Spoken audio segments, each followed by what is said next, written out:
Me van a permitir comenzar esta clase rezando la oración compuesta por Santo Tomás y con la que él empezaba sus trabajos intelectuales. Así que por favor les ruego que se pongan de pie.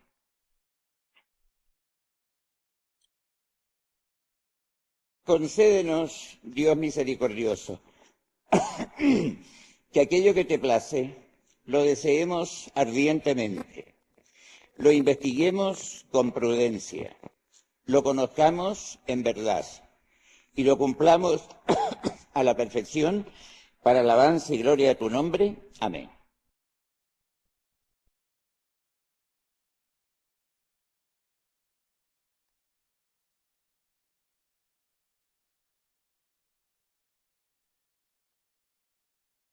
Algunos amigos míos me han pedido por distintos lados si yo pudiera, antes de entrar a la exposición de las pruebas de la existencia de Dios y al estudio de sus propiedades, dar una ojeada general al personaje, a este personaje que fue Tomás de Aquino.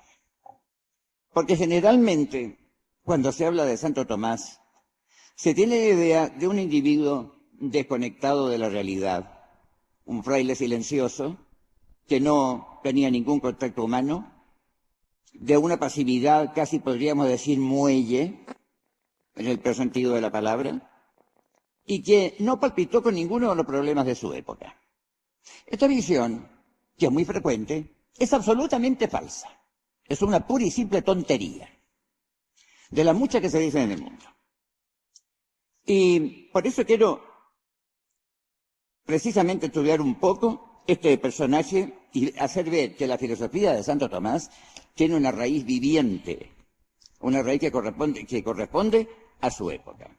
Desde luego, Santo Tomás nace en el siglo XIII, que es el siglo de esplendor de la cristiandad medieval, de esta concepción histórico-política que integraba todos los reinos de la civilización cristiana en un organismo histórico que recibió el nombre de cristiandad y que giraba en torno de un eje cuyos dos polos eran el soberano pontífice por un lado y el emperador romano por otro.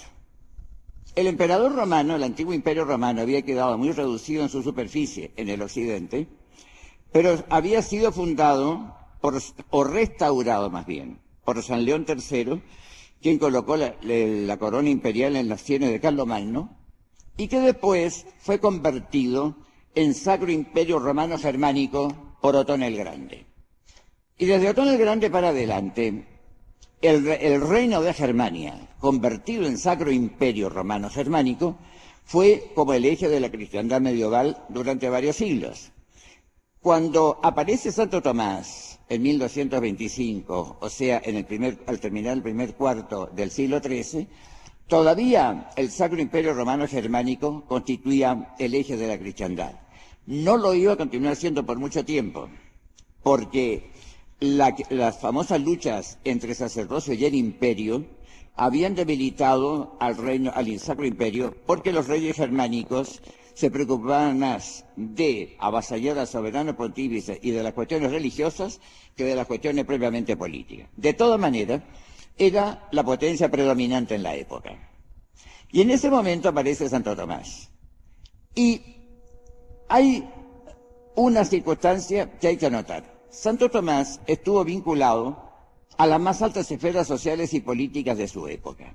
Saben ustedes perfectamente que él, por línea paterna, era un Hohenstaufen, o sea, perteneciente a la dinastía imperial que reinaba entonces en Germania. Su abuela materna era hermana del emperador Federico Barbarroja, de manera que él era primo segundo del emperador Federico II, rey de Germania, de Lombardía y de Nápoles y de Sicilia, que entonces reinaba en esos países.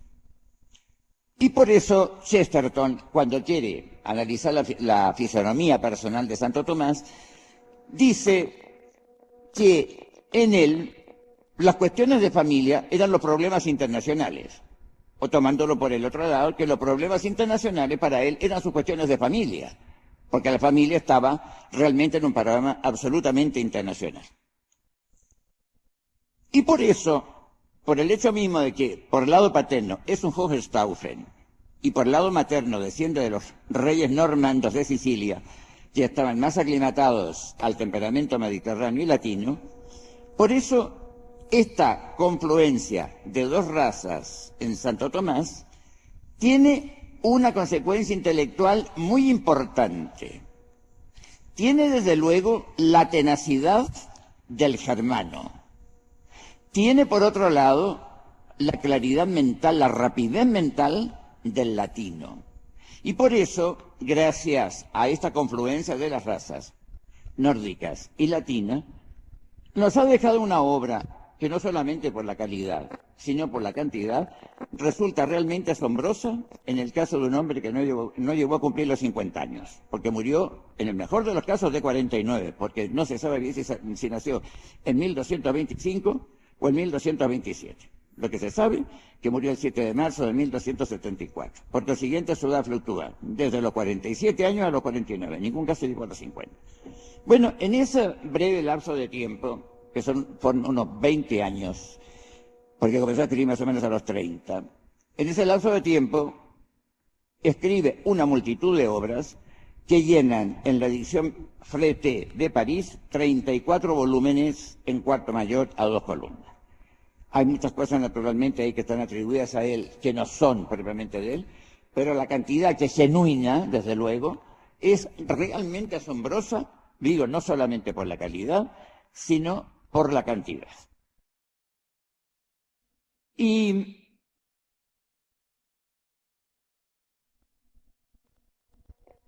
en esta época, en el siglo XIII, la filosofía cristiana, hacía tiempo que se estaba estructurando. El renacer intelectual de Europa en aquella época, que comienza más o menos con la escuela palatina, el reinado de Carlomagno, fines del siglo VIII y comienzos del siglo IX, Carlomagno muere en 814, ese renacer intelectual no se explica sino por ciertas aportaciones intelectuales que llegaron a Europa por diferentes vías.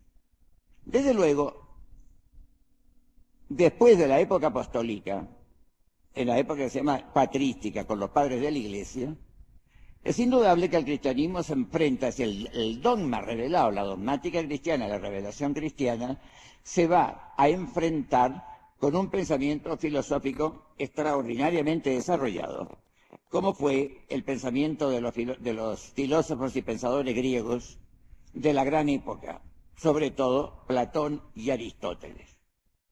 Los padres de la Iglesia, entre lo que después evidentemente como un gigante San Agustín, ellos quieren estructurar una filosofía cristiana. Y para realizar esta empresa recurren como pensador a Platón. Platón efectivamente, a primera vista, es un pensador más fácilmente conciliable con la dogmática revelada que Aristóteles.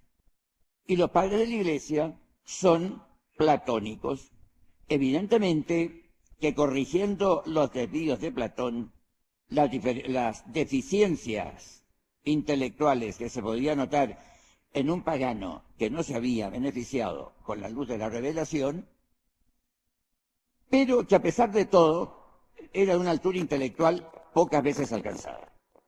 Sin embargo, andando el tiempo, se vio que la filosofía platónica no era el instrumento adecuado para crear una teología, porque en este sentido hay que tener muy claro que la teología no es lo mismo que la fe, que la teología significa la organización racional de los dogmas, es decir, la empresa que va encaminada a constituir con el conjunto de dogmas revelados un corpus doctrinale, un cuerpo doctrinal que tenga consistencia, que se apoye en ciertos principios y que esté sujeto a desarrollo y a progreso como todas las disciplinas científicas meramente humanas. Para esto entonces, como la revelación no era un cuerpo doctrinal, porque Cristo es el único que tiene derecho a ser creído bajo palabra, sin demostrar las verdades que proclama, porque ya nos lo dice el Evangelio y lo vemos con mucha frecuencia, allí mismo en sus páginas, que cuando Cristo quiere demostrar algo, no usa silogismos, sino que hace milagros, que es muy distinto. Es el procedimiento divino.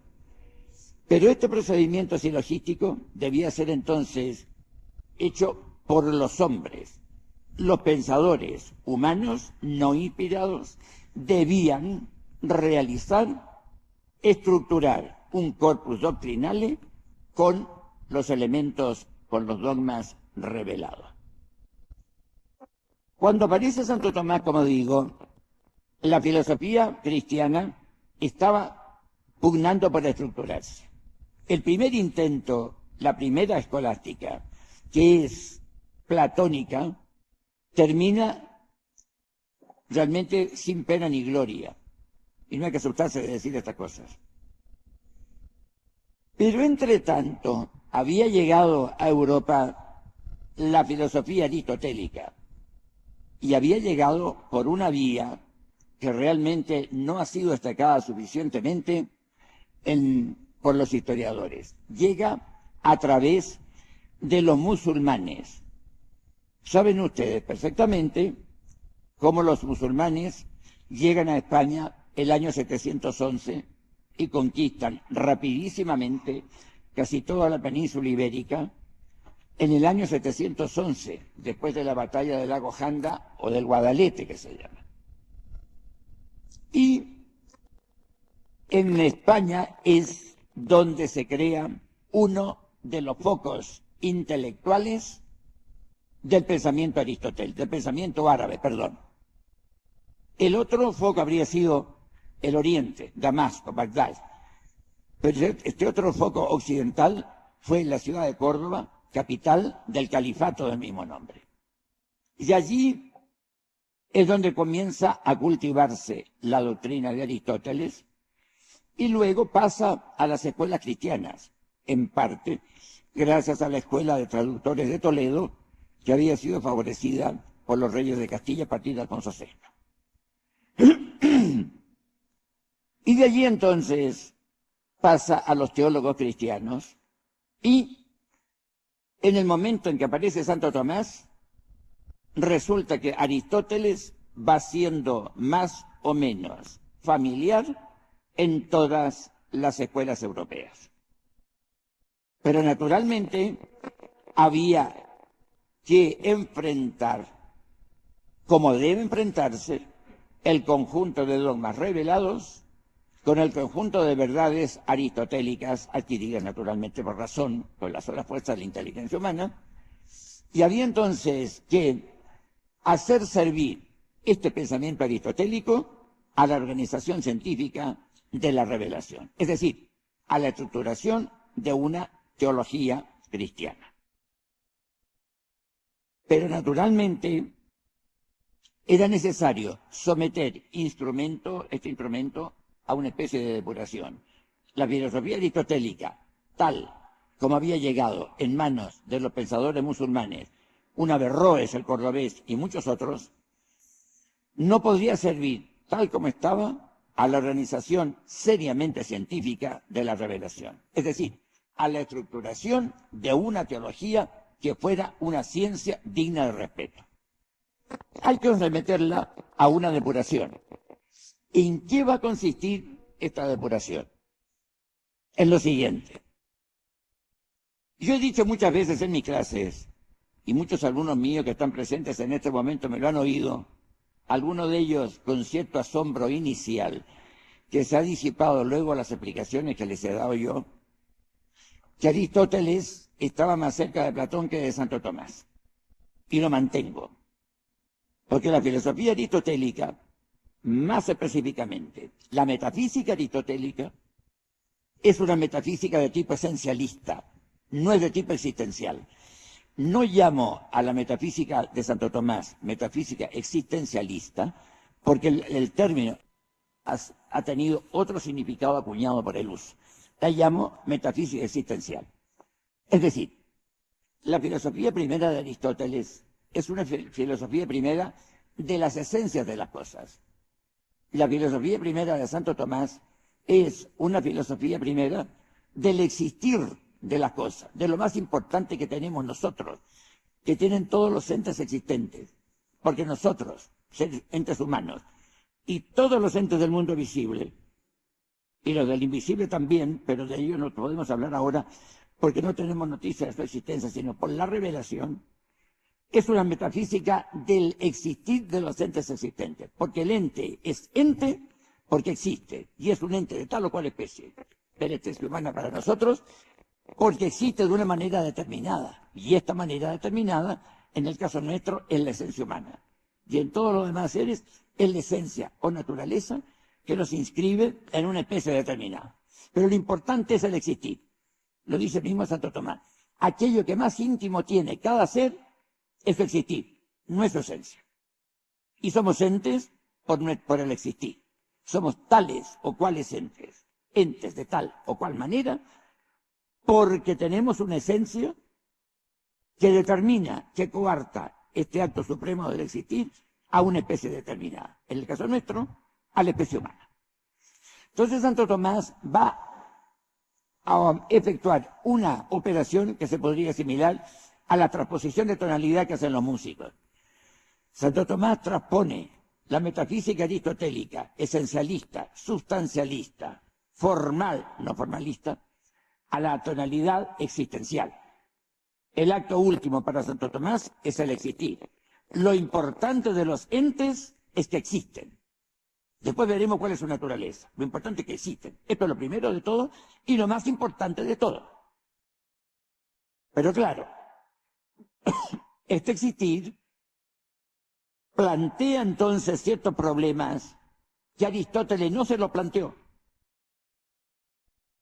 Y voy a dar algunos ejemplos para que se vea la aportación originalísima de Santo Tomás. Porque generalmente se ha creído que Santo Tomás copió a Aristóteles, bautizó a Aristóteles.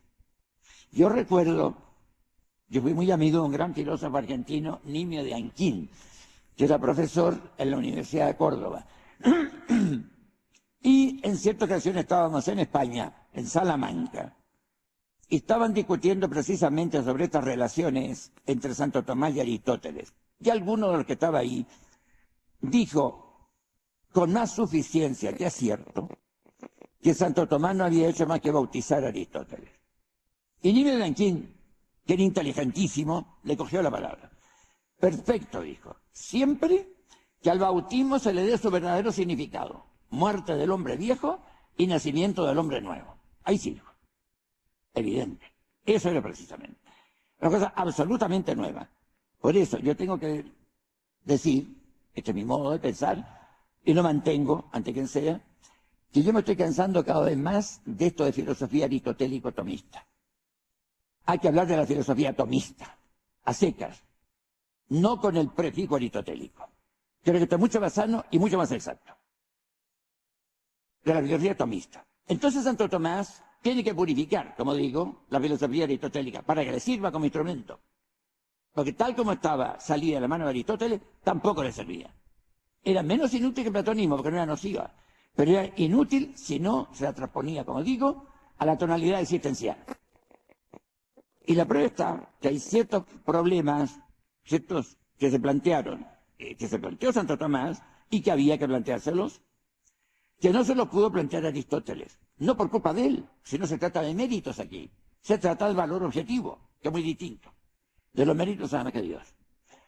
Por ejemplo, el problema de la creación. Que Aristóteles no se lo planteó. La producción de una realidad de la nada suya y de su sujeto, como dice la definición, que produce res nihilo sui, o sea, de su forma, et subiecti, o sea, la materia. Creación de la nada. Jamás se planteó este problema de Aristóteles, porque él, implícitamente, y a veces explícitamente también, creía en la eternidad de la materia. Y la materia no es eterna, aunque no haya tenido comienzo, fíjate bien, porque algunos creen que la eternidad consiste en que no haya tenido comienzo. No, la eternidad no es eso. Santo Tomás dice que no se puede demostrar por la razón natural que el mundo haya comenzado. Y sin embargo, él dice que la materia no es eterna. Y el signo de que la materia no es eterna es que está sujeta a cambios, a mutaciones, a alteraciones. Aunque no haya tenido comienzo en el tiempo, ni vaya a tener término en el tiempo, no puede ser eterna porque se mueve. Y la eternidad, como lo definió en definición inmortal Boecio, es la posesión plena y perfecta de una vida interminable, de una vida, no una simple existencia, de una vida. Y como dice Santo Tomás, el vivir en los vivientes es su existir. Primer problema que no se planteó Aristóteles. Segundo problema, el problema de la personalidad humana, digamos, el problema de la hipóstasis mejor, que en el caso de los hombres es un problema de personalidad, porque somos hipóstasis racionales y las hipóstasis racionales, en cuanto somos racionales, recibimos el nombre de personas. Tampoco se lo planteó porque tampoco podía, porque carecía de las luces de la revelación. Pero había que planteárselo. Para Aristóteles era idéntica la naturaleza individual con la personalidad. Para nosotros no puede ser idéntica, porque resulta que hay una naturaleza humana individual, la más absolutamente perfecta de todas, que es la naturaleza de Cristo, que no es persona. Porque en Cristo, como lo dice el dogma de la encarnación, hay una sola persona, que es la persona del Verbo, la persona divina del Verbo, que suscita en dos naturalezas, la divina y la humana. Luego, la naturaleza humana de Cristo, perfectísima como naturaleza humana, la más perfecta que desde lejos puede haber existido, carecía de personalidad humana. Luego, había que estructurar otra definición de persona distinta de lo que era la naturaleza individual. Este es el segundo problema que Aristóteles no se planteó. Y estos dos problemas son fundamentales, porque estos dos problemas precisamente atañen a la contingencia nuestra, porque si nosotros hacemos una filosofía de las esencias, jamás nos vamos a poder plantear el problema de la contingencia de los entes existentes. Porque las esencias, como lo dijo mismo Aristóteles, son eternas, inmutables, necesarias e indivisibles. Pero eso son las esencias. Resulta que las personas y los entes existentes no somos necesarios, sino que somos contingentes. No somos eternos, sino que somos temporales. No somos indivisibles, sino que somos divisibles. De manera que entonces estos entes existentes, los que están dotados de esta facultad última, de este acto último, de esta perfección última, que es puramente perfección, que es el existir, son contingentes y el pensamiento antiguo no pudo, es decir, no se planteó este problema del existir. Y esto es muy importante. Por eso yo creo que sobre el problema de la distinción real entre la esencia y la existencia, que se plantea en el pensamiento tomista y en todo el pensamiento occidental a partir de los grandes escolásticos, es un problema extraordinariamente importante. Con razón, un gran teólogo español de este siglo, Norberto del Prado, que tiene una monografía monumental sobre la esencia del existir, es decir, sobre la distinción real entre la esencia y el existir, dice que es la verdad fundamental de la filosofía cristiana. Y así se llama la monografía de él, de Veritate Fundamentali Filosofía Cristiana. Bueno, estos problemas se los planteó Santo Tomás.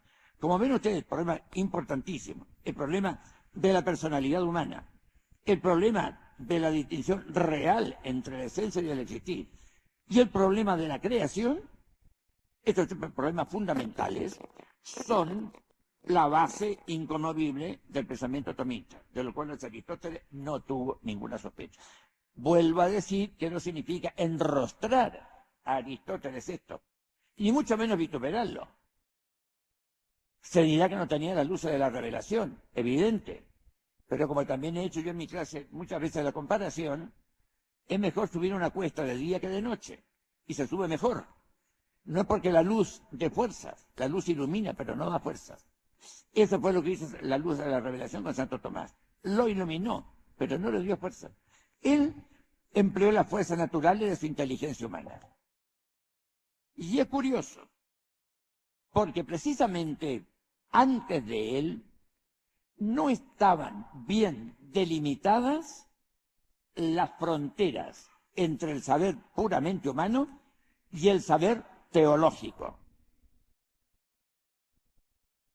Y recuerdo que aquí mismo en la Universidad Católica, 4 o 5 años atrás, me pasó que estaba almorzando con algunos amigos aquí, y había uno de ellos que se puso a hablar francamente de lo que no sabía, lo cual no deja de ser lamentable. Y recuerdo que me dijo, claro, en el tomismo no hay gracia, dice, porque todas las conclusiones a que llegue el tomismo, pues son conclusiones que ya están abonadas de antemano por la teología. Yo no iba a entrar en discusiones con él, porque a veces no hay que perder el tiempo. Pero le hice esta pregunta, le hice nada más que esta reflexión. Seguramente que es el tomismo que has estudiado tú, le dije, pero el tomismo que he estudiado yo no es así. Me preguntó entonces, ¿qué es el tomismo? Y yo recuerdo, y los que lo oyeron, algunos de los que me viven está aquí presente, me parece, me dijo, ¿qué es el tomismo? Y yo le di una respuesta a lo Chesterton. Le dije, ¿tú puedes abrir una puerta abierta? No, me dijo. Pues ese es el tomismo. No le quise entrar en más detalle. Ahora, si nosotros comentamos esta respuesta, que no es mía, sino que de Chesterton, evidentemente que ese es el tomismo. Es la filosofía del sentido común. Y esta filosofía del sentido común está perfectamente distinta de lo que es teología. Santo Tomás evidentemente es un teólogo, por encima de todo. Y un teólogo, en el sentido más pleno de la palabra, que es el místico. Porque el único teólogo auténtico, el teólogo en sentido pleno de la palabra, es el místico. Los demás son filósofos de los dogmas, pero son teólogos. Y realmente es esto. Él, que es un teólogo por encima de todo, fue el que estableció perfectamente bien la diferencia que hay entre la teología y la filosofía, entre el saber sobrenatural y el saber natural. Y muchos creen que el Santo Tomás es puramente teólogo, o que cuando se habla del tomismo se habla de religión. Por lo demás, para refutar esta doctrina, que es absolutamente errónea, es muy fácil desde luego hacer distinguir entre lo que es la religión, la virtud de la religión, y la virtud intelectual, el hábitus de la teología. Porque bien, las virtudes son hábitos. Y saben, los que han estudiado metafísica, desde luego mis alumnos lo saben, o deben saberlo por lo menos, que el hábitus es una perfección adquirida, no innata, que hace que el actuar sea más fácil, más pronto y más deleitable. Pero el hábitus de la teología reside en la inteligencia. Es un hábitus científico, de la inteligencia especulativa. Y el hábitus o virtud de religión no reside en la inteligencia, reside en la voluntad. De manera que no tiene absolutamente nada que ver un hábito con otro. Pero en fin, como es corriente, más de lo necesario, hablar de cosas que no se saben, generalmente se suele confundir la teología con la religión. Y son, como digo, desde el punto de vista científico, absolutamente diversas. Porque hay los hábitos de la inteligencia especulativa y de la inteligencia práctica, y los hábitos de la voluntad. La religión pertenece a los hábitos voluntarios. El hábito de la filosofía y la teología pertenecen a la inteligencia especulativa, ni siquiera práctica. Resulta entonces, como digo, que el pensamiento tomista es teológico, pero es también filosófico. Y cuando Santo Tomás quiere demostrar, y lo logra, la existencia de Dios, no recurre absolutamente para nada a la revelación.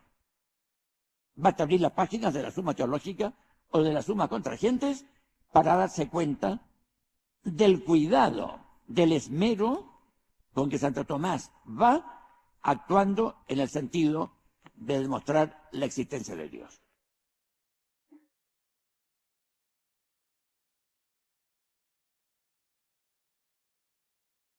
Para ver la diferencia entre esta ciencia teológica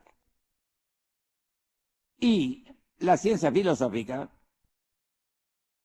tenemos que ver la formulación a que se recurre cuando se quieren expresar conclusiones científicas. Las disciplinas científicas, incluso la teología, recurren a esta forma de demostración que se llama el silogismo, que es una manera de razonamiento o de raciocinio deductivo. Y aquí también tengo que entrar en ciertos detalles, porque generalmente se da como modos de conocimiento científico el método deductivo y el método inductivo. Yo no estoy de acuerdo con eso. Que lo dicen muchos autores, pues quiere decir que con muchos autores no estoy de acuerdo. No existe más que un solo método científico, que es la deducción, el silogismo, y no hay otro.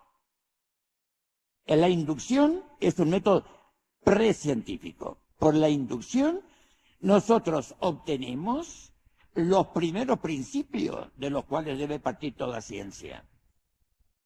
Pero los primeros principios no se conocen por deducción, se conocen por inducción. Tampoco están innatos en nuestra mente.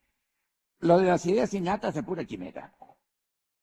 Nosotros tenemos las ideas adquiridas, no innatas. Bueno, el método deductivo tiene como expresión perfecta, como decimos, el silogismo. Y hay entonces una diferencia fundamental entre el silogismo teológico y el silogismo científico en general y el filosófico en especial. Preocupémonos aquí únicamente del silogismo filosófico. Todos ustedes saben, voy a entrar, parecen cosas un poco pedestres, pero en fin, no hay más remedio, que el silogismo consta de 3 proposiciones.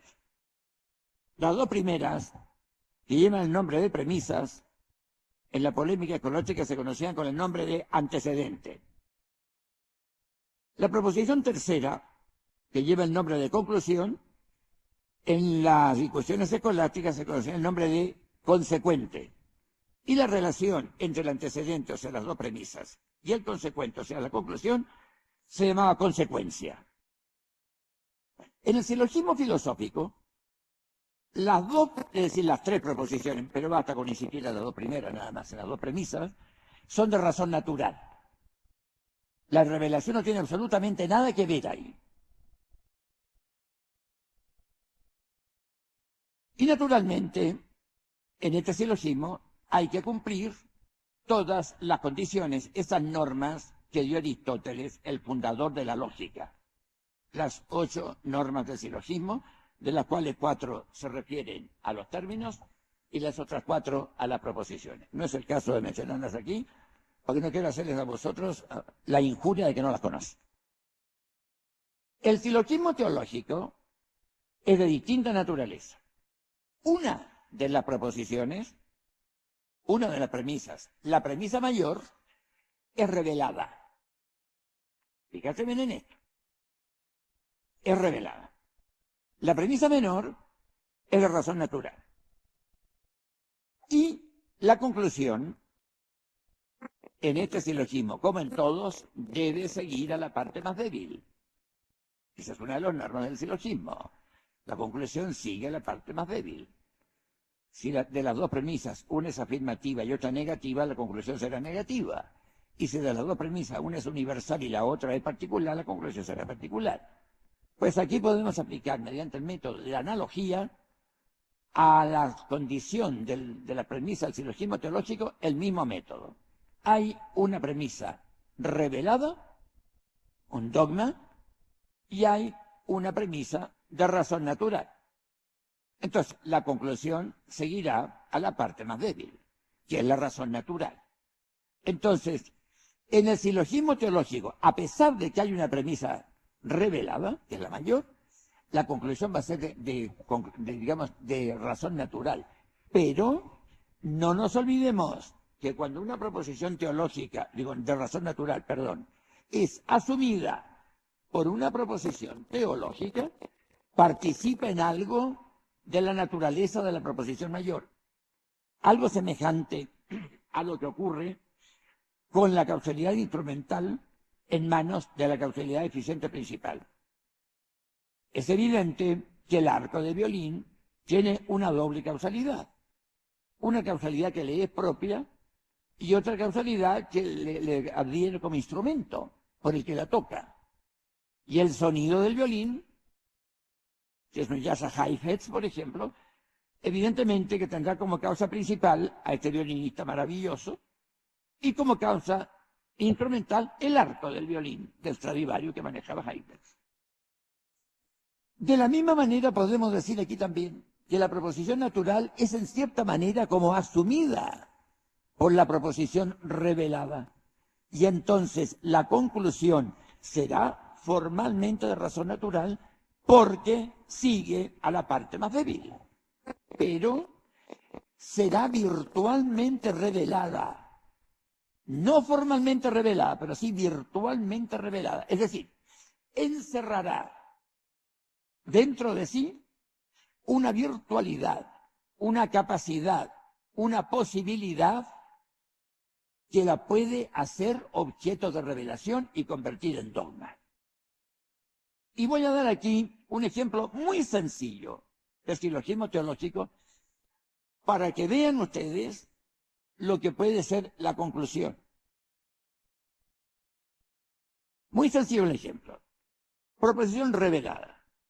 En Cristo hay dos naturalezas, la divina y la humana. Proposición de razón natural. La voluntad sigue a la naturaleza. Conclusión, en Cristo hay dos voluntades. Y con eso refuta el monotelismo, que fue la herejía que floreció y que predomina en el Imperio Bizantino en tiempo del emperador Heraclio I, por ahí a mediados del siglo VII. Y esta proposición, en Cristo hay dos voluntades, después, andando el tiempo, fue también proclamada como dogma de fe. Pero desde su origen fue revelable. Y naturalmente lo revelable puede llegar un día en que se convierta en revelado de hecho. Entonces, este es el silogismo teológico. De manera que cuando se establece una especie de contraposición entre la teología y la filosofía, se está operando con ignorancia del elenco, como se llama, que es un sofisma. Porque el teólogo tiene que ser filósofo.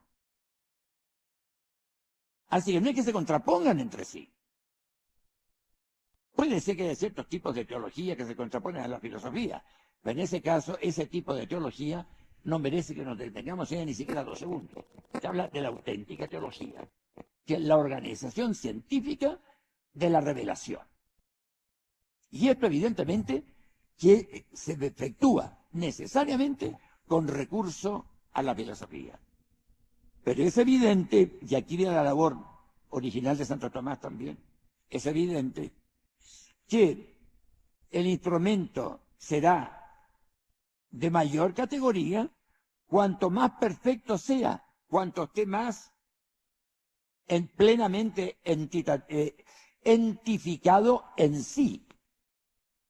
Porque es evidente que un mismo violinista no va a tocar lo mismo con un Stradivarius que con un violín cualquiera.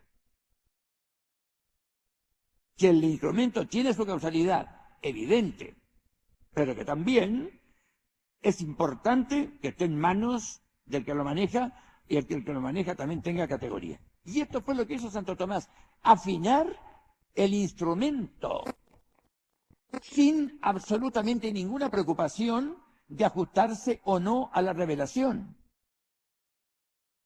Y hay un ejemplo muy curioso, por ejemplo, en este sentido. Yo no sé por qué no se detiene más sobre esto. Descartes no se atreve a dudar de la existencia de Dios. Santo Tomás se pregunta, utrum Deus sit, ¿acaso Dios existe? Y sin pestañear responde, parece que Dios no existe. Y ni se le ocurre todavía sentir ningún malestar. ¿Por qué? Porque estaba haciendo un método. Estaba él precisamente planteándose un problema. Tan independiente era cuando él raciocina con la inteligencia entregada a sus solas fuerzas, como esto, que no duda, él no vacila en plantearse como problema, no como solución previa, como problema la existencia de Dios. Utrum Deus sit, videtur con Deus non sit. Parece que Dios no existe. Y a los argumentos en pro de esta doctrina y luego lo refuta, pero se lo plantea primero. Por consiguiente, es de una absoluta libertad espiritual. De manera que el que cree que Santo Tomás es un teólogo que se horrorizó ante la conquista de la razón, es evidente que no lo conoce ni por el forro. Y al que venga con estos argumentos, hay que cantarle en su cara, decir que es un ignorante supino. Santo Tomás es un filósofo con todas las de la ley, de una absoluta independencia de criterio, de una absoluta independencia de visión. Para él no había más que la verdad. Este mundo que está delante de él, que estaba delante de él, y que está también delante de nosotros. Porque hay que tener en cuenta una circunstancia que a mi juicio no se considera lo suficiente, que es que yo creo que frente al mundo, a este mundo que nos rodea, no hay más que dos posiciones fundamentales. O este mundo está ahí delante de nosotros, presentándosenos para que lo estudiemos, lo analicemos, lo estudiemos, veamos las dimensiones antitativas que puede tener, las percepciones que pueden encerrar en sí. O bien la otra posición es dudar de la existencia del mundo externo y fabricarnos un mundo a la medida nuestra. Evidentemente que esta segunda posición es incomparablemente más fácil, porque es evidente que un mundo fabricado por mí está mucho mejor dominado por mí que el mundo que está salido de manos de Dios. Porque si lo fabrico yo, la causa tiene dominio sobre el efecto. Pero lo importante es enfrentarse con un mundo que nosotros no hemos producido, que no hemos creado. Eso es lo más importante de todo. Y el hecho de que el mundo en que nosotros nos estamos moviendo y a cuyo ámbito pertenecemos no ha sido creado por nosotros, es muy sencillo. Si el mundo no fuera creado por nosotros, si el mundo fuera creado por nosotros, no sería ningún misterio. ¿Cómo hacer misterioso para mí lo que yo mismo he producido? Si el mundo encierra misterio, y vaya que los encierra, eso está indicando que el mundo es trascendente respecto a mí. Si yo no soy capaz de agotar, digamos, cognitivamente, de tener un conocimiento exhaustivo acerca de este mundo que me está rodeando. Y esa es la posición de Santo Tomás. Él trata de interpretar el mundo. Además, hay otra dimensión del saber de él. Ustedes perdonen el desorden esto, pero en fin, ahí vienen saliendo las cosas. Hay también otra posición en la posición, digamos, en la posición científica de él. Santo Tomás, desde la entrada, dice que la ciencia ha sido hecha para la felicidad del hombre. Y eso es el único modo lógico y conveniente de considerar la actividad científica. La ciencia está hecha para la felicidad del hombre. Meditemos unos instantes en esta proposición que parece muy banal, que parece muy superficial. No tiene nada de eso. Es de una profundidad realmente insondable. Primero, la ciencia, tanto la teología como la filosofía, como las demás disciplinas científicas, son frutos de la actividad de la inteligencia humana. Por consiguiente, si son frutos de la actividad de la inteligencia humana, en último término, son frutos del sujeto. Porque las acciones y las pasiones, como ya lo habían descubierto los filósofos antiguos, las acciones y las pasiones son de las personas, o de las hipóstasis en caso de que carezcan de razón, pero son de las personas. Por consiguiente, la actividad científica es mía. Yo no soy de mi actividad científica. Por consiguiente, fuera con la doctrina de que el valor académico del hombre es el valor supremo. Eso es una mentira. El valor supremo del hombre es el valor que tiene como persona humana, como imagen y semejanza de Dios. Esto es lo fundamental. La actividad científica está dedicada, está ordenada a mí, en primer término, al que desarrolla la actividad. No es que esté, digamos, ordenada a mí, exclusivamente no, de ninguna manera. Pero en primer término, en primera instancia, está ordenada a mí. Mi ciencia, poco o mucha, es mía. Y naturalmente, entonces, ¿para qué va a ser mía? ¿Para menoscabarme? ¿Para envilecerme? Evidentemente que no. Si es una perfección, es para ennoblecerme. O sea, para hacer que yo sea más persona humana. Para que sea persona humana de una manera superior, más elevada, más noble. Y entonces, siendo más noble, para que me acerque más a mi fin, que eso es precisamente la felicidad del hombre. Ya lo definía el mismo Santo Tomás. ¿Qué es la felicidad? ¿Qué es in bono possesso? El descanso, el reposo en el bien poseído. Ya la máquina diabólica, ¿eh?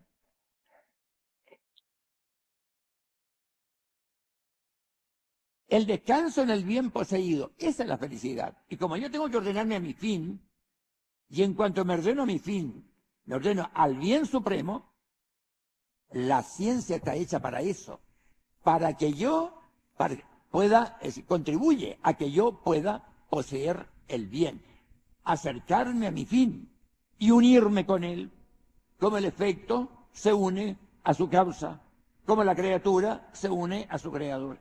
Y esta visión de Santo Tomás de la ciencia, como ordenada en última instancia a la perfección del hombre, y por la razón natural, voy a demostrar también que mi felicidad va a estar en la posesión de este fin. Y aquí corroboro lo que se dice en la Escritura: omnia pro persemetinflum operatus et hominos. El Señor lo ha operado todo para sí mismo. Yo puedo operar, no puedo operarlo todo para mí mismo, pero sí algo.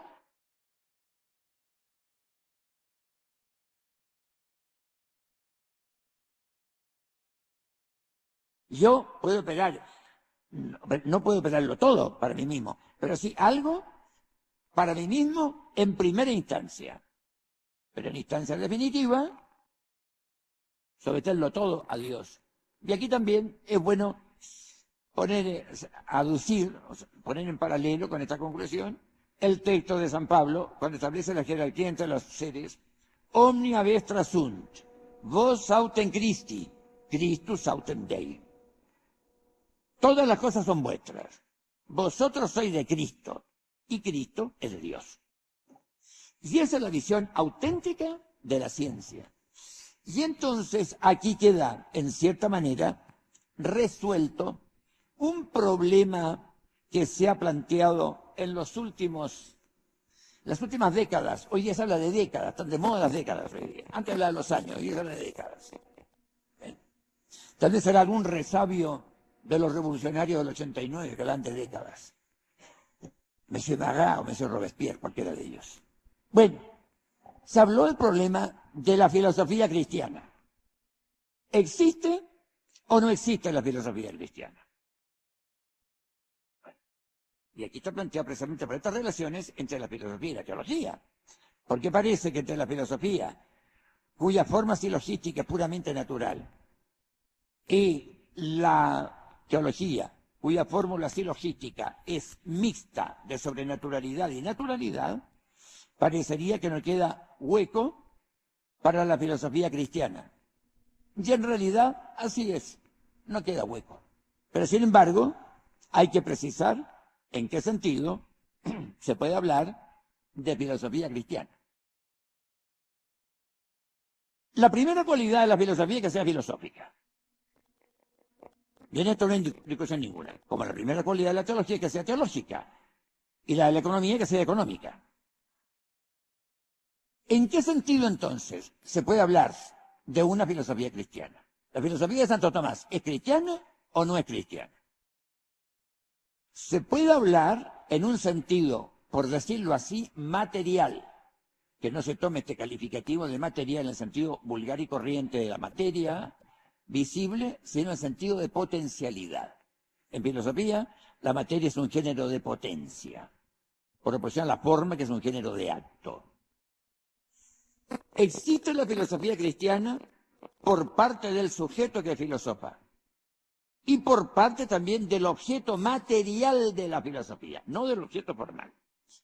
Y hay que ver aquí, para esto hay que entrar en una distinción entre los distintos objetos de la ciencia. Sabemos que toda ciencia tiene un doble objeto, que es el objeto material y el objeto formal. El objeto material son las realidades sobre las cuales recae el estudio que voy a emprender y desarrollar yo. El objeto formal también es doble. Hay un objeto formal motivo y un objeto formal terminativo. O sea, el objeto formal terminativo va a ser el aspecto bajo el cual yo voy a considerar la realidad que estoy estudiando. Porque puede ser, por ejemplo, que el psicólogo, yo hablo del que hace psicología racional, de la otra no me preocupa, ni pienso preocuparme tampoco. Esto lo declaro. El psicólogo estudia al hombre en su esencia. Como animal racional, estudia sus potencias cognitivas y apetitivas, su entidad primero, su composición de cuerpo y alma, de materia prima orgánica, que es el cuerpo, de forma sustancial espiritual, que es el alma, de su capacidad de enriquecerse con hábitos, etcétera, etcétera, etcétera. Pero puede venir, por ejemplo, algún otro que estudie el hombre, este mismo hombre que estudia el antropólogo, que lo estudie en cuanto es capaz de libertad, en cuanto es dueño de sus actos. Y entonces es un aspecto distinto. El primer aspecto lo estudia el antropólogo, la esencia del hombre. El hombre en cuanto libre estudia el moralista o el ético, el filósofo moralista. Es el mismo objeto material, el ente humano. Son dos aspectos distintos del ente humano. Uno, su composición entitativa, esencial, mejor dicho, de cuerpo o materia prima y alma espiritual o forma sustancial. Y el del ético, en cambio, es su capacidad de libertad. Este compuesto de materia prima y forma sustancial espiritual es capaz de adueñarse de sus actos y de autodeterminarse. El objeto material, como les vuelvo a decir, es el mismo, pero el objeto formal es distinto. Y además hay entonces lo que llaman el objeto formal motivo, que es el grado de abstracción, la luz espiritual a que someto yo el objeto material para descubrir allí los aspectos formales. Resulta entonces que en el problema, en la filosofía cristiana, la filosofía es formalmente filosófica, pero por el objeto material puede haber una filosofía cristiana. En este sentido, yo puedo estudiar temas que me han sido revelados, que yo no he sido capaz de conocer por razón natural. Los temas.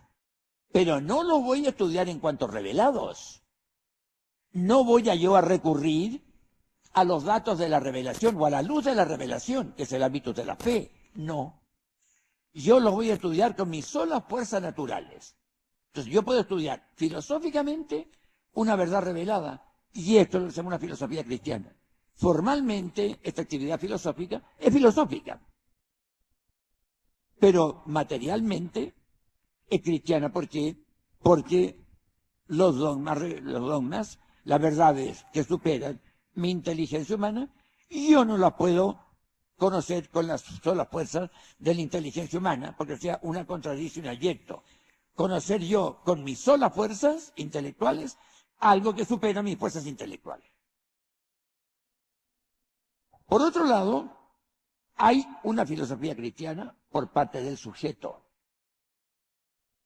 en el sentido de que el sujeto que filosofa es cristiano.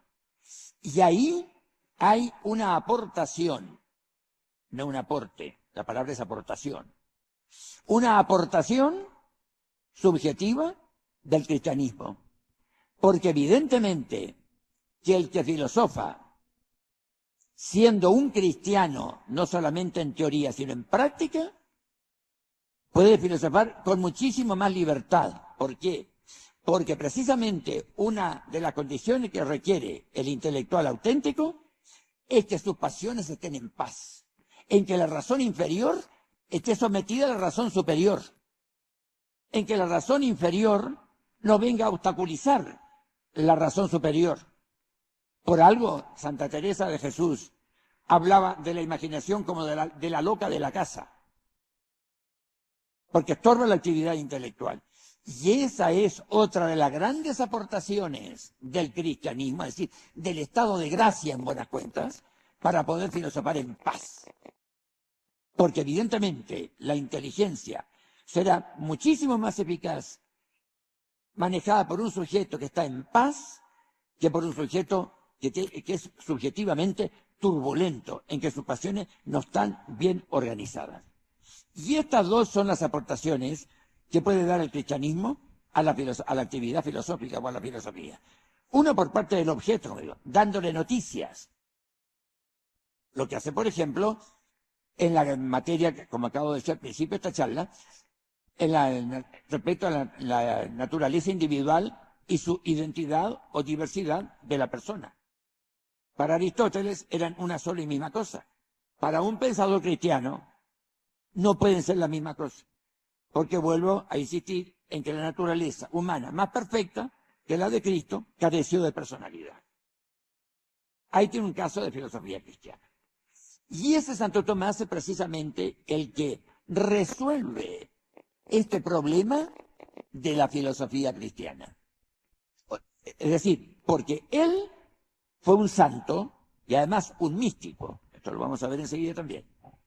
Y por otro lado, tuvo toda la revelación a su servicio para poder filosofar sobre ella.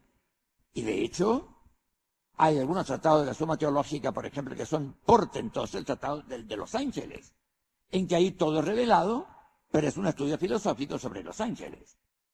Filosofía típicamente cristiana. Ahora,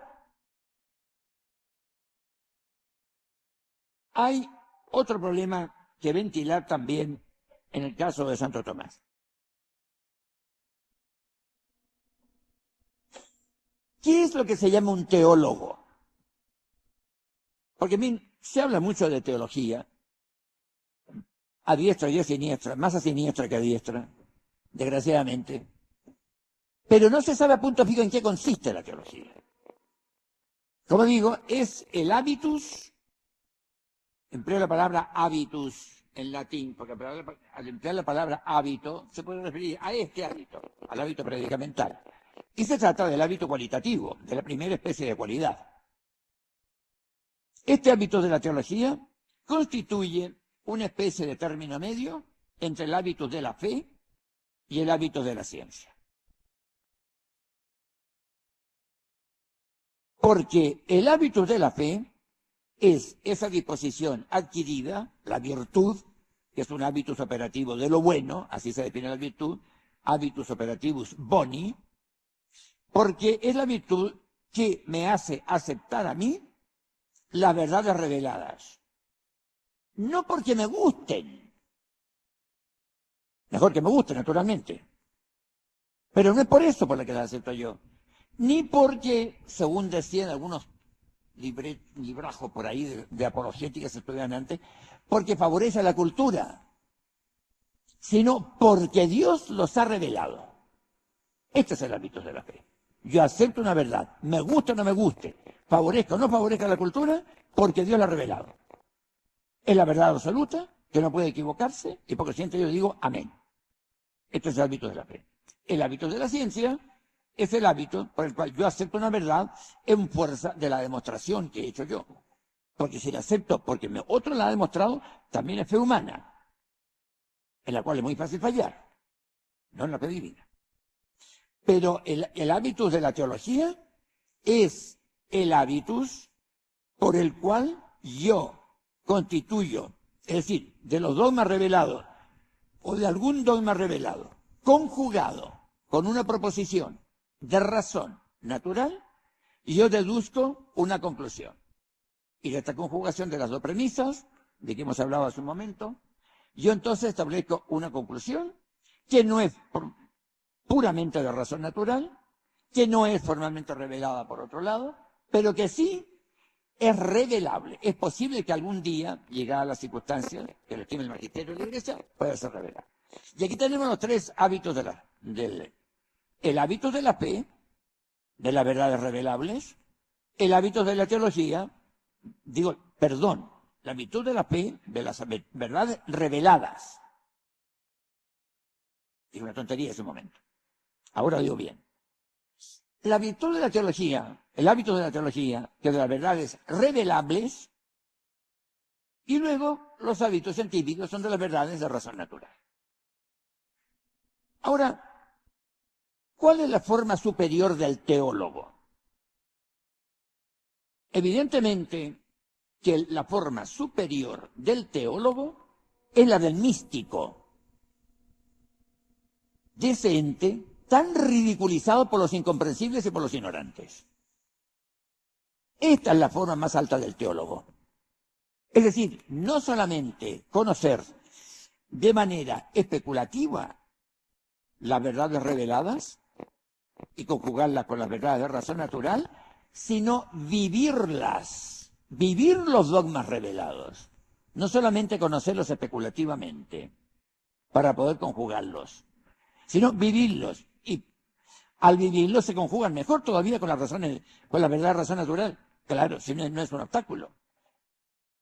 Y de ahí viene, por ejemplo, que el mismo Santo Tomás de Aquino, cuando habla, dice, de las maneras que se puede conocer la virtud, dice, hay dos maneras, dice él, de conocer la caridad. Uno, la del que es caritativo. Hablo de la caridad, no de la filantropía, ni de la solidaridad. Hablo de la caridad, virtud teologal. Amar a Dios por ser el que en ella es próximo como a mí mismo. Y entonces, evidentemente, dice él, una manera de conocer la caridad es la del que es caritativo.